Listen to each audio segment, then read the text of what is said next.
know, the story of Batman becoming a vampire in order to defeat Dracula, it really does hit different in my situation. Come.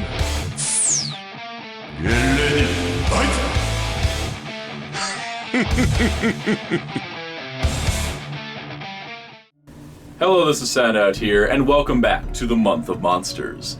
This time on Vampire Week, we are looking at comic book vampires, mostly from Marvel and DC.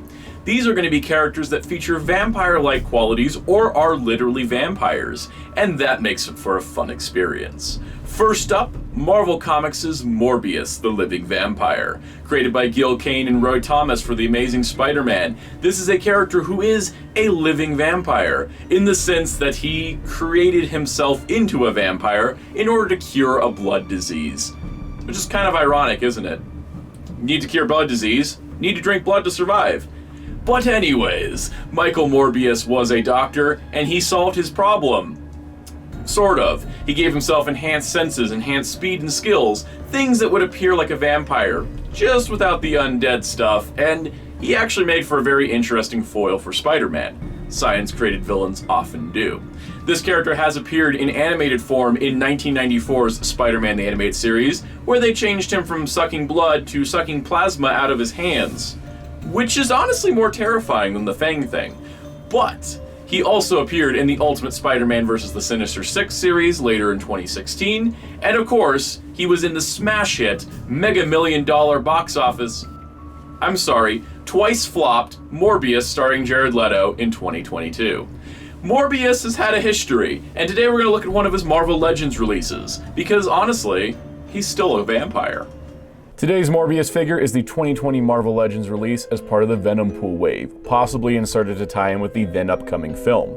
This is based on Morbius' 90s look when he was part of the Midnight Suns, a team that also featured Blade and Ghost Rider. Looking at the design, he's got a really dynamic head sculpt. I love the way the hair is flowing, the fangs are out, he's got a really good pale complexion. He just looks really spectacular and dynamic. Looking at the torso, it's a unique torso for Marvel Legends, and he's got kind of an Edward Scissorhands-esque vibe going to him, and I like that they added the new sculpted parts for this figure. The hands are unique, I believe, to this figure still, and they have these really cool claws to them that give him very much the Morbius look you would expect. Adding to that, the tattered cape off the back is one of the more dynamic capes that we've seen in Marvel Legends. It's not too big to get in the way, and it's not too small, but it's got a nice, wind-blowing effect to it. Articulation of Morbius includes a head that is on a ball joint as well as a socket.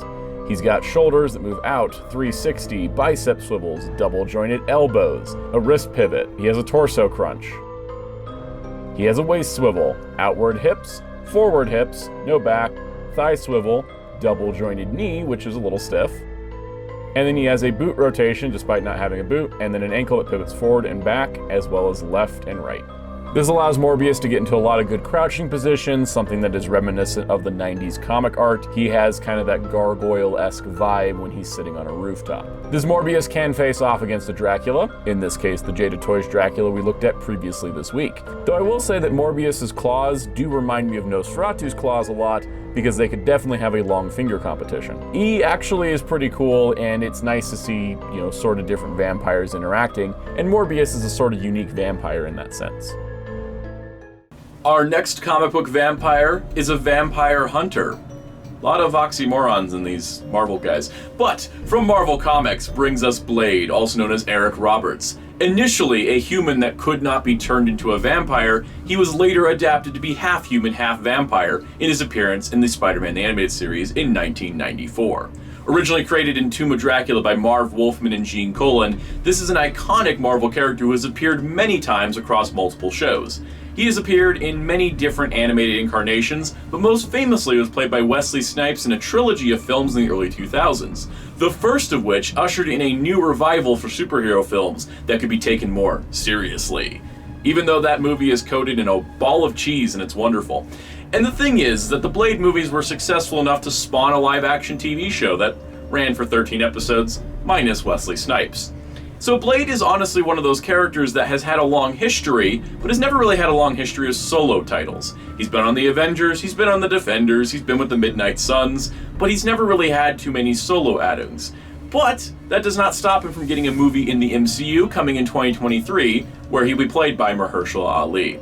Blade is an iconic character, and unfortunately, most of his Marvel Legends figures are absolutely terrible, including this one. So let's take a look. So this Blade figure was released as part of the 2016 Man-Thing wave. The figure itself is in a more modern appearance. He doesn't have any overcoat, he's got a sleeveless look to him, a vest, and he reuses a lot of body parts for some other figures, such as Paladin.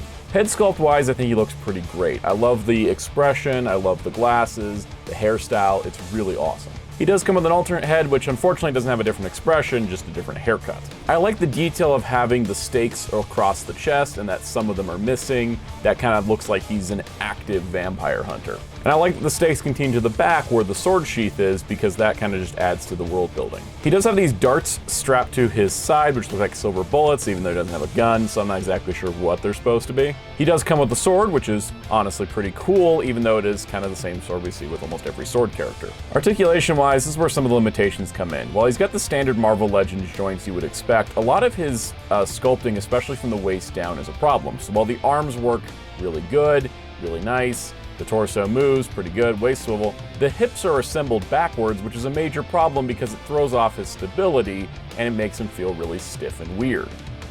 Because as you can see here, in order to get him standing up straight, you have to kind of be lunging his torso out because his hips are put on backwards. And this is such an unfortunate thing because I've seen this happen with every copy of the figure. Now this Blade can face off against Morbius, which is an in-universe other vampire, and he looks fairly good doing so, assuming you just want him posed with the sword. Same thing, he can face off against the Jada Toys Dracula, which is currently a good stand-in for the Marvel Dracula. Again, he can only use the sword. The problem with this figure is the backwards hips, the more reused design, and the lack of any weapon options or any hand options or any head options that allow him to do anything besides just hold a sword a couple ways. Blade has so many different weapons in the comics and in the shows and the movies that it's just kind of a shame that we got such a limited release. Now we transition to DC. In 1991, Doug Minch and Kelly Jones made Batman and Dracula, Red Rain, the beginning of a three-part trilogy of stories. In Red Rain, Batman became a vampire willingly in order to fight Dracula. And unfortunately, even after defeating Dracula, he became more monstrous, started attacking his supervillains, becoming something that he could not control any further. It's a tragic tale, and one that has spawned many ideas, including that trilogy. The universe of Red Rain has appeared in future DC events such as Crisis on Infinite Earths and Convergence.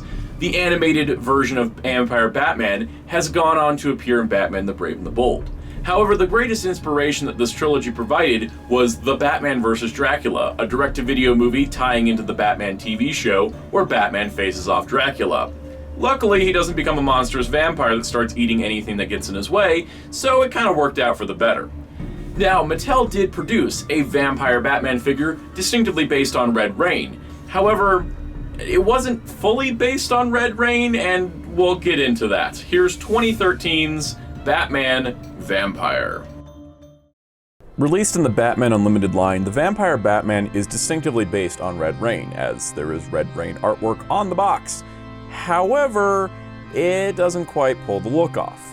If you notice, the figure itself uses the skinny body mold from DC Universe Classics, which means he looks more decayed, yes, but he doesn't look right. The artwork in the comic is distinctively a very huge, very muscular Batman, and this guy is super duper skinny. And it doesn't match him later in the trilogy when he is skinnier, so it's kind of weird. We're just going to ignore that and look at the figure on some merits and go with it's inspired by Batman Red Rain. The head sculpt I do quite like. It's got the nice sunken in features, it's got the really exaggerated proportions, the nice red eyes. It does look quite good. The torso itself, while it is that skinnier body mold, does provide a vampiric look, a more drained vampire, one that's not so beefed up like he was in the comics. The feet are very bland and have nothing really to talk about. He does have two wings on his back, which is a rarely seen feature within the Dracula trilogy of Batman, but it actually adds a cool thing to the figure more than just having a cape, so I'm going to give it a pass for slight inaccuracy, but it makes for a cool action figure. Articulation-wise, he's got the head that's on a ball joint, just kind of standard stuff, shoulders that move out a bit, they sort of would go 360, but wings, double joint elbow, wrists that pivot in and out and turn, ab crunch that moves forward and back. He's got a waist swivel, he's got outward hip movement, forward back hip movement, thigh swivel, and a knee bend and an ankle bend. So despite the limitations, he can do some cool poses, a little bit hunched down. Not quite anything that's going to match the comic, and not anything that's too stable. So while he does look okay in a pose, he doesn't really invoke a lot of the features of the Vampire Batman from the comic, but I think he actually makes a cool Vampire Batman action figure if you sort of separate from the comic inaccuracy. Because when you put this Batman next to a normal Batman, he does look like a more vampiric, a more malnourished, sort of I desire blood type of Batman, which I think is definitely cool. If you are trying to get a Dracula that scales with your Mattel DC figures, that Jada Toys one is definitely going to fit that bill as well. The thing is really versatile. So overall, it's not a great accuracy to the character, but it's kind of a neat figure that I can appreciate on its own merits. It's got some cool sculpted details, it's got some nice paintwork. I really do love the shade of blue they used for the bodysuit. It does look quite nice. Overall, these three comic book vampire figures are all various stages of quality, but I do think Morbius was probably the best of these, and the Blade and the Batman just leave something to be desired. But that being said, vampires in comic books, always a cool thing, and hopefully there are more. Other vampires in comic books include Marvel's Dracula, who is essentially the standard Dracula you'd expect, except he interacts with the entire Marvel universe, and I think he owes Moon Knight money.